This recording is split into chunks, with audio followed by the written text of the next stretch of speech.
The clock is ticking to pass a state budget, and money for schools seems to be a big sticking point. It's our top story at 6. Thanks for joining us. I'm Jorma Duran. And I'm Siobhan Klepfer.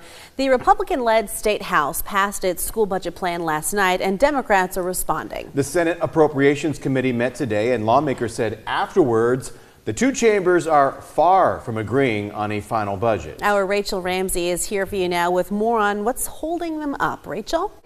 Siobhan, Jorma, school districts are currently trying to create their own budgets for the coming year, and that's hard to do when they don't know what they'll get from the state. Democrats are criticizing Republicans for eliminating funds for dedicated programs, while Republicans say that Democrats are regulating too much. And these disagreements are happening with a July 1st deadline quickly approaching.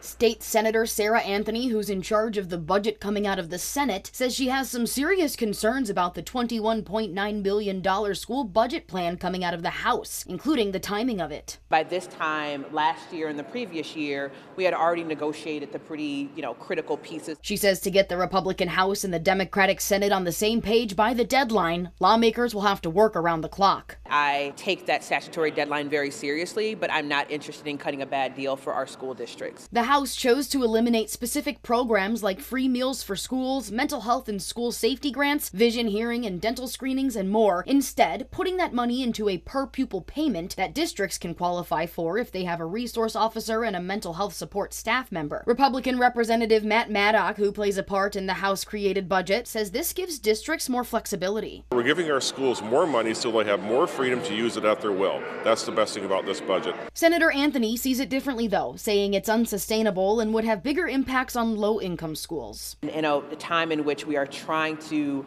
right the wrongs of the past and meet the moment, that's just kind of unacceptable. The senator says another issue for her is one-time funding being used for programs that she feels deserve ongoing funding. But Rep. Maddock says that dozens of these programs simply wasted money. It's a multi-million-dollar contract to have people from this company come in to teach our teachers and the people who are doing our recess how to conduct recess in schools. That is a waste of money. The state rep says the House did what's best for the students. If they can't get Democrats to agree with that, though, maybe the government might get shut down. But it's a war worth fighting because Michigan people are great and they've been taken advantage of for too many years.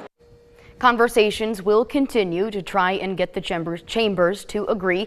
The Senate's school budget plan is $21.8 billion and has more specific funding designations, community violence intervention grants, and more. Back to you.